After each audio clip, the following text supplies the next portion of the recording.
제가 우리 인사를 이렇게 나눴잖아요. 집사님이 계셔서 당신이 있어서 행복합니다.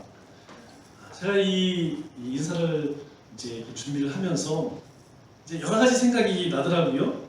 당신이 있어 참 행복합니다. 이 말을 조금 바꾸어서 이야기하면 이렇게도 이야기할 수 있겠죠. 당신이 있어 행복해. 이 말은 내가 없으면 불행해. 이런 말도 되겠죠. 그죠? 당신이 있어서 정말 행복합니다. 그런데 당신이 없으면 나는 참 불행합니다. 이 같은 말 같아요. 그죠? 그런데 또 요렇게도 또 생각해 볼 수 있겠죠? 뭐냐면 내가 있어 행복해. 그런데 내가 없어 행복해. 여러분 비슷한 말 같지만 의미는 완전히 다르죠. 내가 있어서 행복해. 그런데 내가 있어서 불행해. 내가 없어서 행복해. 네, 그런 것 같아요. 우리는 어떤 존재일까요? 우리는 그런 존재예요. 하나님 앞에 우리가 살아가기 때문에 하나님이 우리 때문에 행복하시고 또 우리가 그 하나님의 은혜 가운데 살기 때문에 우리는 우리 주위에 있는 모든 사람들을 행복하게 할 수 있는 그런 존재라는 것입니다. 우리는 원래 그럴 수 있는 존재가 아니에요. 그런데 하나님께서 우리에게 구원의 은혜를 베풀어 주셔서 매일매일 조금씩 예수님을 닮아가게 하시는 것이죠.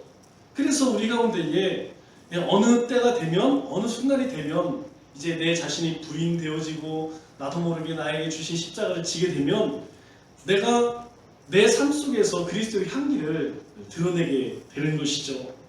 하나님께서 이 악한 시대를 살아가는 우리에게 이렇게 말씀을 해주십니다. 내가 두려워할 때 두려워하지 말라. 또 내가 혼자라고 느낄 때에 내가 너와 함께 하리라. 그리고 내가 갑작스러운 일을 당하고 놀랄 때에 놀라지 말라. 나는 너의 하나님됨이라. 또 나를 돕는 자가 아무도 없다고 느껴질 때에 참으로 너를 도와주리라. 참으로 나의 의로운 손으로 너를 붙들리라. 여러분, 이사야 선지자를 통하여서 하나님께서 우리에게 하시는 말씀이에요. 이사야 선지자 당시에 이스라엘에 이제 나라가 곧 멸망할 그럴 풍전토와 같은 그런 위기 앞에 있을 때에 이 이사야 선지자를 통하여서 하나님의 백성들에게 하신 말씀입니다. 오늘 우리는 매일매일 그러한 순간을 살아가고 그런 시대를 살아갑니다. 우리 같이 한번 우리 이사야 41장 10절 말씀을 같이 한번 읽어보도록 하겠습니다. 시작! 두려워하지 말라. 내가 너와 함께합니다. 놀라지 말라. 나는 내 하나님이 됨이라. 내가 너를 굳세게 하리라. 참으로 너를 도와주리라. 참으로 나의 의로운 손으로 너를 붙들리라. 아멘. 예, 하나님의 약속입니다. 그래서 하나님께서는 이 약속의 말씀을 붙들고 너희가 기도하는 거예요. 그러면 하나님께서 그렇게 하시겠다는 겁니다. 하나님께서 하나님이 약속하신 말씀을 붙들고 간구할 때에 하나님은 하나님이 약속하신 것이기 때문에 우리 가운데 꼭 이루신다는 것이죠. 그래서 기도의 가장 핵심적인 것은 무엇이냐면 바로 우리의 영을 깨우는 것입니다. 우리의 영이 깨어나야 기도할 수 있다는 것이죠. 하나님 말씀을 통하여서 우리가 하나님의 백성인 것, 하나님의 존귀한, 하나님 앞에 존귀한 존재라는 것을 깨닫게 되면 우리는 하나님 앞에 나아갈 수 있는 것이죠. 그래서 기도는 잠자는 우리의 영을 깨워서 성령으로 반응하는 것이라는 것입니다. 예수 그리스도 이름으로 기도하지만 우리가 기도할 수 있도록 돕는 것은 바로 성령 하나님이라는 것이죠. 그래서 기도 생활에 힘쓴다는 것은 성령 충만한 삶이라는 거예요. 다른 것이 아닙니다. 우리의 삶에 무엇이 성령 충만한 것이냐?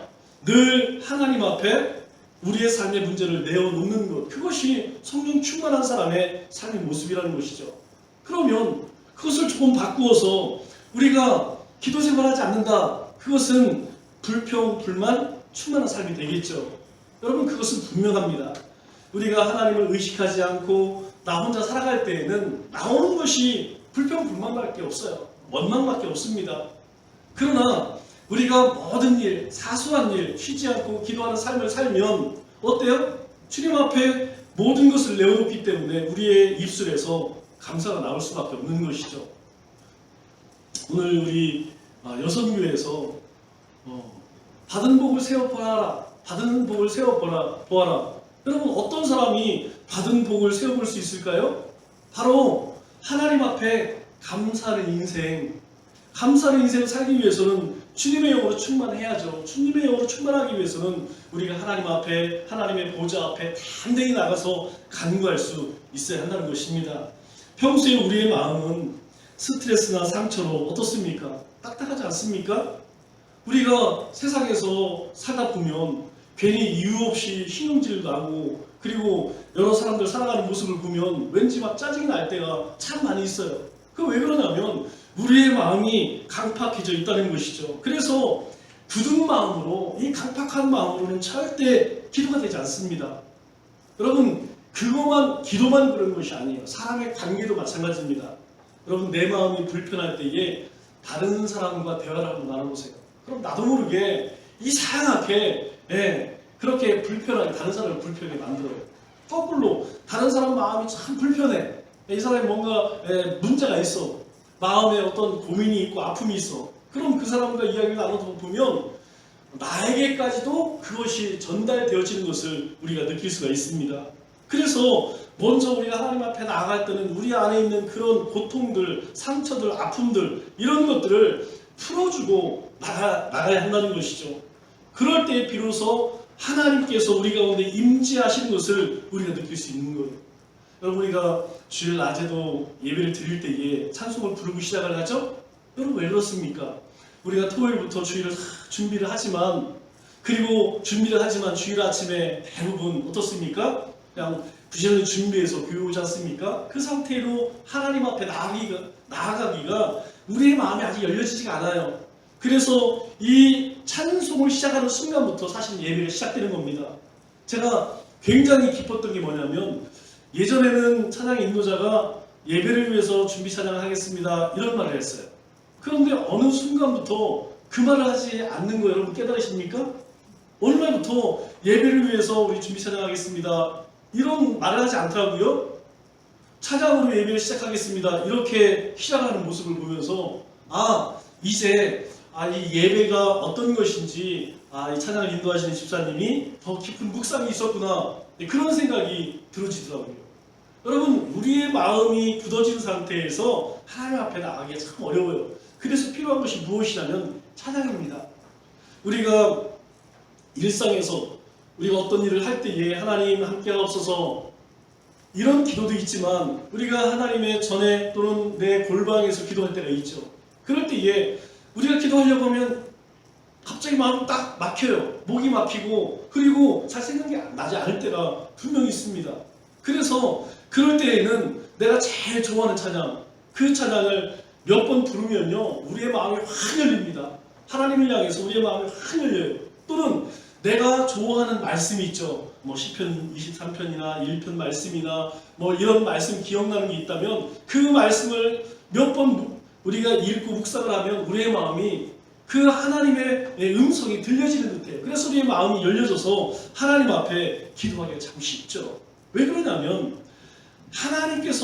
성령 하나님께서 우리 안에 내주해 계시기 때문에 사실 우리는 성령님과 하나라는 것이죠. 우리는 성령님 따로 내 삶 따로가 아니고, 우리는 성령님이 우리 안에 계시기 때문에 내 안에 내가 하나님, 그 성령 하나님과 하나가 되어서 살아간다는 것이죠. 그래서 내가 죽어지면 그 성령님이 나를 지배를 합니다. 그런데 내가 살아있으면 성령님께서 우리 안에서 역사하지 못한다는 것이죠.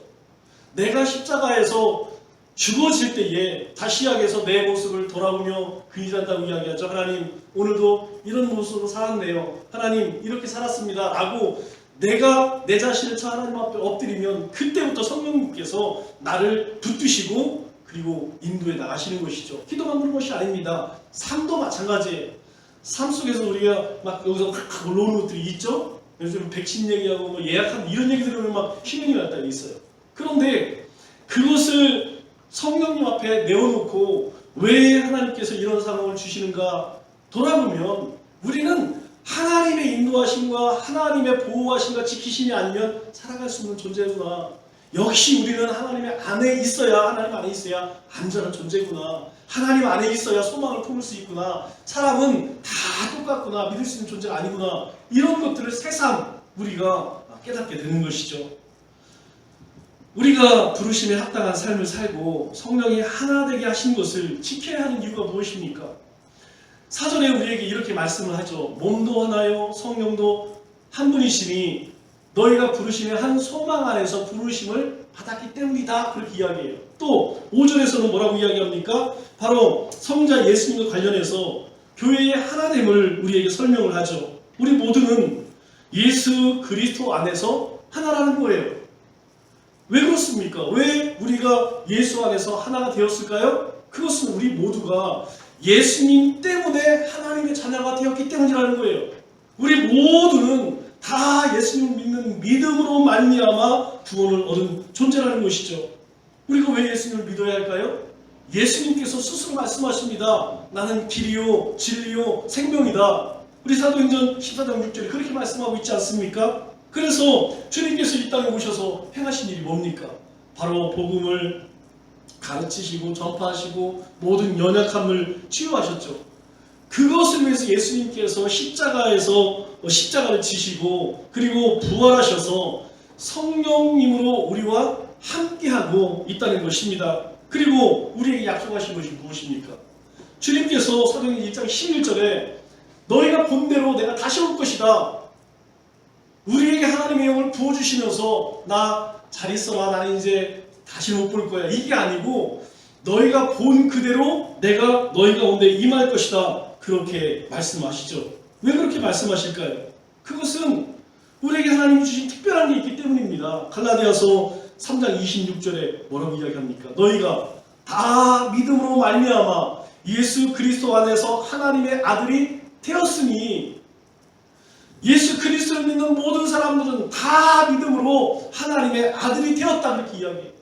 여러분 우리는 그리스도 안에 있는 사람들입니다. 어떻게 할 수 있냐고요? 우리 안에 하나님의 영이 있기 때문에 우리는 다 하나님의 아들이 되었다는 것이죠.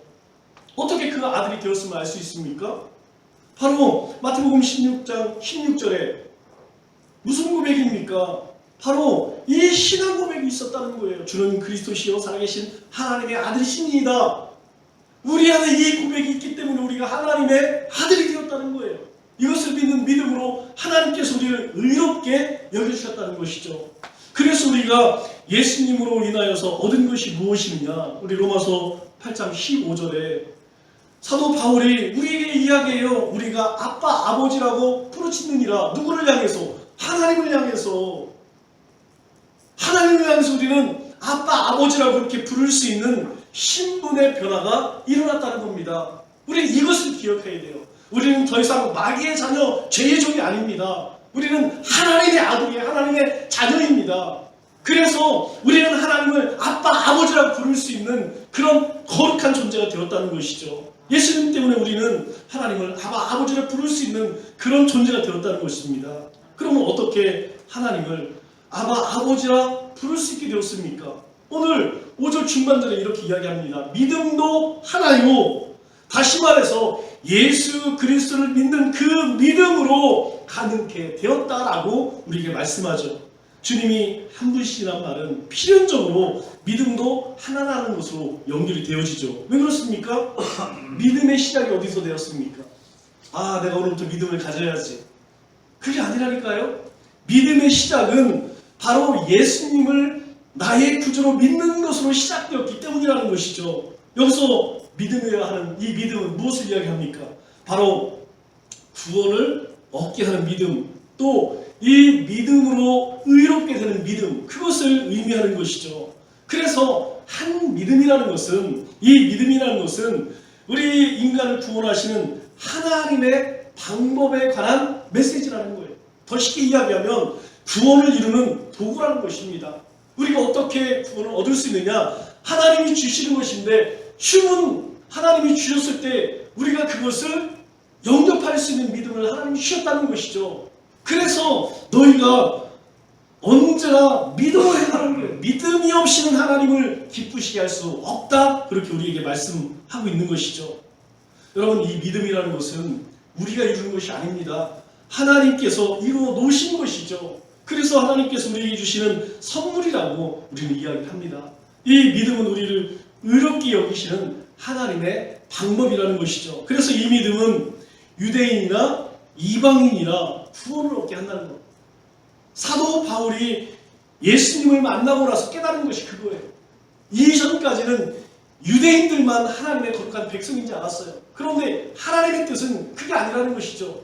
하나님의 뜻은 이스라엘 백성들뿐만 아니라 온 세상의 모든 열방까지 구원하는 것이 하나님의 계획이었다는 것을 알게 되었다는 것이죠. 여러분, 여기 예외가 있을까요? 여기 예외가 없습니다. 여러분, 남녀노소 많이 배운 자나 못 배운 자나 이 사람이 흑인이든 백인이든 황생이든 북극에 살든 남극에 살든 아무 상관이 없어요. 오직 믿음으로 말미암아 구원을 얻는다는 것이죠. 그래서 사도행전 16장 31절에 뭐라고 이야기합니까? 주 예수를 믿으라. 여러분, 여기에는 예외가 없다는 거예요. 누구든지 예수님만 믿으면 너와 내 집이 구원을 얻으리라 받으리라 하나님께서 우리에게 주신 약속이라는 것입니다. 그래서 영접만 하면 된다는 것이죠. 그러면 왜 믿음이 중요할까요? 이 믿음은 우리로 하여금 구원과 영생을 얻게 하십니다. 여러분, 잘 기억하세요. 믿음으로 우리는 구원을 얻을 뿐만 아니라 영원한 생명을 얻는다는 것이에요. 우리 로마서 6장 21절 22절에 이렇게 이야기합니다. 너희가 그때 무슨 열매를 얻었느냐? 이제는 너희가 그 일을 부끄러워하나니. 예수님 믿기 이전에 이야기하는 것이죠. 이는 그 마지막이 사망이라. 그런데 이제는 너희가 죄로부터 해방되고 하나님께 종이 되어 거룩함에 이르는 열매를 맺었으니 그 마지막은 영생이라. 하나님께서 우리에게 믿음을 주심으로 인하여서 우리에게 주신 구원과 영생에 관한 말씀이라는 것이죠. 우리 종교개혁을 이끌었던 마틴 루터가 무엇 때문에 각성하게 되었죠? 무엇 때문에 깨닫게 되었죠? 바로 로마서 1장 7절 말씀 아닙니까? 오직 의인은 믿음으로 말미암아 사리라. 복음에는 하나님의 의가 나타나서 믿음에 이르게 하나니. 기록된 바 어디에 기록됐습니까? 하박국 2장 4절 말씀에 기록되었죠. 하박국을 통하여서 이미 하나님께서는 누구든지 의인은 믿음으로 말미암아 살리라. 하나님의 거룩한 백성이 되기 위해서는 믿음으로, 어떤 믿음? 예수 그리스도를 믿는 그 믿음, 우리를 위해서 이 땅에 오시고 그리고 십자가를 지시고 사망 권세를 이기신 그 부활, 그것을 믿는 믿음으로 우리를 하여금 의인 되게 하셨다는 것입니다. 이 믿음은, 그러면 구원을 얻는 그 믿음이 주는 유익이 무엇입니까? 우리에게 믿음을 주셔서 우리가 얻은 것이 무엇입니까? 우리 베드로전서 1장 9절의 말씀 보면 믿음의 결국은 영혼의 구원을 받음이라. 여러분, 꼭 기억하세요. 우리가 살다 보면 흔들립니다. 우리 가운데에 내 뜻대로 되지 않을 때, 힘겨울 때에, 그리고 이 고난은 한 번에 쓰나미처럼 온다고 그랬죠? 하나 왔다가 쉬었다가 하나 오고 이러지 않습니다. 정말 희한한 것은 한 번 고난이 닥칠 때에는 내가 감당하기 어려울 만큼, 우리 수영 못하는 사람이 물에 빠지면 어떻습니까? 물에 들어갔다 나왔다 꼴딱꼴딱 그러죠? 3번 하면 죽는다 그러죠? 우리 가운데 고난이 찾아올 때 우리의 모습이 그래요. 내가 감당할 수만큼 물에 빠져 꼴딱꼴딱 할 만큼, 그렇게 막 거의 죽기 직전까지 그렇게 고난이 찾아옵니다. 그런데 하나님께서 왜 그렇게 주시죠? 그러한 고난 가운데에서 우리의 믿음을 확인할 수 있어요. 그런 고난을 통하여서 우리의 믿음이 자란다니까요. 고난은 내성이 생깁니다. 야, 그런 것들이 오면 내가 어떻게 해야 되는구나. 그 다음에 또 그와 같은 것이 오면 그때는 꿀딱꿀딱하지 않습니다. 그때는 즉시 하나님 앞에 나아가게 되죠. 하나님께서는 그렇게 우리를 세워나가십니다. 왜 그럴까요? 영혼의 구원을 받은 존재이기 때문에, 우리는 이미 구원을 받는 존재이기 때문에 하나님께서 우리를 버리시지 않는다는 거예요. 그래서 믿음은 죄인이 구원을 얻는 데 가장 중요한 천재가 되는 것이에요. 그럼 우리 성경을 통틀어서 한 구절로 정하면 어떤 구절이라고 이야기했죠? 요한복음 3장 16절이라고 말씀합니다. 여러분, 이 요한복음 3장 16절 가운데 가장 중요한 것이 무엇입니까? 하나님께서 우리를 사랑하셔서 독생자를 주셨어요. 그를 믿는 자마다 멸망치 않고 영생을 얻게 하려 하십니다. 여기서요, 그를 믿는 믿음이 없으면 소용이 없는 거예요. 하나님 우리를 사랑하셔서 독생자를 보내주시고 멸망치 않고 영생을 얻게 하려 하시는데, 중요한 것은 그것을 믿지 않으면, 그것을 내가 받아들이지 않으면 여러분 아무 소용이 없다는 것이죠. 그렇다면 과연 성경은 믿음을 무엇이라고 말할까요? 여러분, 성경적인 믿음은 어떤 것일까요? 첫째는 하나님의 약속을 전적으로 참되다고 고백하는 것, 그것이 있어요. 하나님의 말씀, 이 성경이 하나님의 말씀이다. 그리고 이 하나님의 말씀은 틀림이 없다. 이것을 분명하게 고백할 수 있어야 한다는 것입니다. 왜 그렇습니까? 우리의 모든 시작은 하나님의 말씀으로부터 시작해요. 세상이 어떻게 만들어졌느냐? 하나님께서 만드셨다는 거예요. 사람 어떻게 만들었냐? 하나님 만드셨다는 거예요. 나는 어떤 존재냐? 하나님의 영광을 위해 살아가는 존재라는 거예요. 우리의 끝은 어떻게 되느냐? 하나님의 나라에서 영원히 사는 존재라는 거예요. 시작부터 끝까지 모든 것이 하나님의 말씀이 없으면 우리는요, 우리의 존재의 가치를 알 수가 없습니다. 그러나 하나님의 말씀이 있기 때문에 우리는 내가 어떤 존재라는지, 무엇을 위해 살아가는지 분명히 알게 되는 것이죠. 두 번째로는 우리의 의지가 예수 그리스도를 중보자로 인정하고 받아들일 수 있어야 한다는 것이죠. 여러분, 이 말은 무엇이냐면, 죄인인 우리가 하나님 앞에 나갈 수 있는 길이 뭡니까? 물질을 많이 가져가면, 헌신을 하면, 많은 선을 해가고 공덕을 쌓으면, 여러분, 그것으로 하나님 앞에 나갈 수 없어요. 여러분들에게 지난주에 말씀드렸지만, 여러분 출애굽기의 말씀을 묵상하시면서 율법과 성막과 제사장의 의복을 주시면서 여러분 깨닫는 것이 무엇입니까? 저는 이 성막을 바라보면서 하나님이 우리에게 베푸신 그 은혜와 사랑이, 그리고 우리가 정말 어떻게 살기를, 어떻게 존재해야 하는지 하나님께서 어떻게 해요? 다 세세하게 말씀해 주시잖아요. 야, 가로는 몇 규빗, 세로는 몇 규빗, 높이는 얼마, 그리고 등잔대를 만들 때는 모양을 어떻게 만들고, 진설병을 어떻게 만들고, 그것을 아주 자세하게. 왜 그렇습니까? 우리가 그런 존재라는 거예요. 여러분, 성전 안에 세 가지가 있지 않습니까? 가장 앞에 분향단이 있어요. 분향단. 여기서는 향을 계속 피우는 겁니다. 우리가 그런 존재예요. 여러분, 우리의 삶에서는 하나님을 기쁘시는 향이 있어야 된다니까요. 그 왼편에 뭐가 있습니까? 촛대가 있지 않습니까? 우리는 세상을 밝히는 등이라는 거예요. 그 맞은편에 뭐 있습니까? 진설병 있지 않습니까? 하나님께서 우리에게 베푸신 은혜, 그것에 대한 감사의 고백을 하나님 받기를 원하신다는 거예요. 여러분, 이것은 다 금으로 만들고요. 그리고 그것은 항상 진설병이 있어야 되고, 불이 켜져야 되고, 항상 분향단에 향이 피어요. 이거 꺼주면 죽습니다. 이거 관리 못하면 그것을 담당하는 제사장은 즉시 죽습니다. 왜 그렇게 하셨을까요? 하나님께서 그 지성소 안에서 이스라엘 백성들을 그렇게 여기신다는 거예요. 하나님은 우리를 그렇게 여기셨다는 거예요. 우리 모두를 하나님께서 그렇게 귀히 여기신다는 거예요. 그래서 하나님께 나아갈 수 있는 유일한 길은 다른 게 없습니다. 예수님이 아니고는 나갈 길이 없다는 것이죠. 또 주님은 우리가 하나님의 자녀가 될 수 있게 하는 유일하고 충분한 근거라는 거예요. 그리고 또 한 가지는 하나님 앞에 유일한 의가 되시는 분이 바로 예수님이라는 것, 그분이 구주시라는 것, 그것을 받아들이라는 것이죠. 그리고 세 번째로 성경적인 믿음이란 무엇이냐? 예수님을 구주로 영접하고 우리가 영혼의 안식을 얻고 평안케 하는 것, 바로 예수님을 통하여서 우리를 만족케 하시는 분이 예수님이라는 것이에요. 이 언약을 통하여서 우리의 주인 되신 하나님께서 우리의 모든 사랑을 집중시키고, 우리의 모든 사랑을 하나님께 집중시키고 고정시키는 것이죠.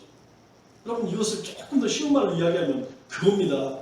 지적인 동의와 의지적인 결단과 정서적인 고백과 만족이 온전하게 이루어지는 것, 그것이 성경적인 믿음이라는 거예요. 우리 가운데 이게 잘 안 되는 한 가지가 있죠. 여러분, 우리는 말씀에 대해서 어느 정도는 알아요. 또 말씀을 들을 때 감동이 있어요. 그런데 한 가지가 잘 안 되죠. 무엇입니까? 의지적인 결단. 의지적 결단이 있어야 우리의 삶 가운데 행함으로 갈 수 있거든요. 많이 압니다. 많이 경험합니다. 그런데 문제는 무엇이냐? 우리의 삶에서 잘 행해지지 않는다는 것이죠. 그래서 전인격적으로 우리가 주님을 만나야 믿음의 삶을 살아갈 수 있다는 것이죠. 어중간한 고백으로는, 어중간한 결단으로는 우리가 하나님 앞에 온전한 믿음으로 살아가기 어렵다는 것이죠. 이러한 믿음이 우리에게 가져다주는 열매가 뭘까요? 우리가 이렇게 믿음으로 살았을 때 우리의 삶에 어떤 열매가 맺힐까요? 우리 로마서 4장 20절에 이렇게 말씀합니다. 믿음으로 견고하여 져서 하나님께 영광을 돌리며, 이렇게. 하나님께서 우리에게 믿음을 왜 날마다 경고케 하시나, 우리의 믿음이 자라가고 우리의 믿음을 단단하게 담대하게 하실까? 이유는 하나님의 영광을 위해서. 바로 이것이 믿음의 열매라는 것입니다. 그 믿음의 열매로 오늘 우리는 하나님께 예배를 드려요. 오늘 우리의 삶도 하나님의 영광을 위해 살아가는 거예요. 우리가 세상 가운데서 욕을 먹고 땀을 흘리고 열심히 살아가는 이유, 세상 사람은 먹고 살기 위함이지만 우리는 그렇지 않습니다. 우리는 하나님의 영광을 위해 살아가는 존재예요. 이 영광은 하나님의 성품을 높이고 경배하고 하나님의 그 속성을 찬송하고 예배하는 거 아니겠습니까? 우리가 그걸 알잖아요. 우리가 하나님이 어떤 분인지, 하나님이 어떤 성품으로 우리 가운데에 우리의 삶을 이끄시는지 우리 알지 않습니까? 그래서 고린도전서 10장 31절에 우리에게 요구하시는 것이 무엇입니까? 그런즉 뭘 얘기해요? 너 하나님 알잖아. 너 하나님께서 너희들에게 베푸신 그 은혜 알잖아. 그런즉 너희가 먹든지 마시든지 무엇을 하든지 다 하나님의 영광을 위해 하라. 다. 어떤 것을 하든 하나님의 영광을 위해 하라는. 그래서 우리가 기억할 것이 무엇이냐면 어떤 일을 하든 하나님이 기뻐하실까? 한 번만 생각해 보십시오. 내 마음 가운데에 성령님께서 두드리는 두려움이 있다고 하지 마세요. 이전에는 우리는 율법적으로 살았어요. 이건 해야 되고 이건 하지 말아야 되고 정해졌습니다. 여러분, 그렇게 사라집니까? 안 사라져요. 우리가 정말 하나님이 원하시는 삶을 살기 위해서는 하나님께 물어봐야 됩니다. 하나님, 이거 하나님 기뻐하시는 일입니까? 만일 마음 가운데 찜찜하고 마음 가운데 기쁨이 없으면 하나님 노라고 말씀하시는 거예요. 그런데 정말 힘든 일인데, 힘겨운 일인데 하나님께서 내 안에 기쁨을 주시면 하나님께서 감당하라는 거예요. 그러면 하나님이 책임지시겠다는 것입니다. 하나님은 이제까지 그러한 사람들을 통하여서, 그런 믿음이 있는 사람들을 통하여서 하나님의 나라 일을 행하셨다는 거예요. 그래서 우리에게 요구하는 것이 믿음이라는 거예요. 믿음이 없이는 하나님이 기쁘시게 할 수 없다는 거예요. 그 믿음으로 살아갈 때에 하나님의 영광을 위해 너희가 해라. 어떤 일을 하든 간에 우리에게 말씀하시는 것이죠. 이 믿음으로 인한 선한 삶 역시 하나님께서 기뻐 받으시는 것입니다. 참된 믿음을 가지고 있으면 끊임없이 하나님의 이름을 찬송하게 되는 것이죠. 그뿐입니까? 믿음이 있으면 내 인생 가운데, 우리 교회 가운데, 우리 가정 가운데, 삶의 터전에서 하나님의 일하심을 봅니다. 아마 이 세상에 있는 모든 목회자가 그것을 보지 못한다면 여러분 목회 안 합니다. 목회 못해요. 아니, 할 이유가 없는 것이죠.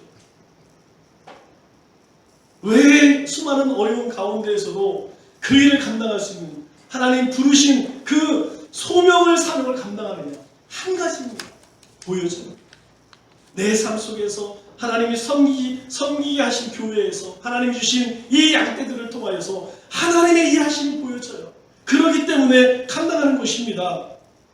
그래서 우리를 향하신 하나님의 사랑과 은혜와 긍휼하심을 아는 것, 이것이 하나님의 영광을 위해 사는 사람들의 모습이라는 것이죠. 그래서 오늘 한 믿음은 교회의 하나됨, 그리고 성도의 하나됨의 근거되는 것이죠. 여러분, 우리는 한 믿음 안에서 하나님의 영광을 위해서 부름받은 사람들입니다. 말씀을 맺도록 하겠습니다. 하나님께서는 우리를 구원하시기 위해서 이 땅에 예수 그리스도를 보내주셨습니다. 그래서 이 독생자 예수 그리스도를 믿는 믿음으로 우리를 하나님의 아들로 자녀로 삼아 주셨습니다. 남은 삶에도 예수 그리스도 안에서 주님이 주시는 믿음을 굳게 붙들고 하나님의 나라의 일을 위해서 뜨거운 열정으로 또 담대한 믿음으로 살아가는 우리 믿음의 권속들 다 되시기를 주님의 이름으로 축원합니다.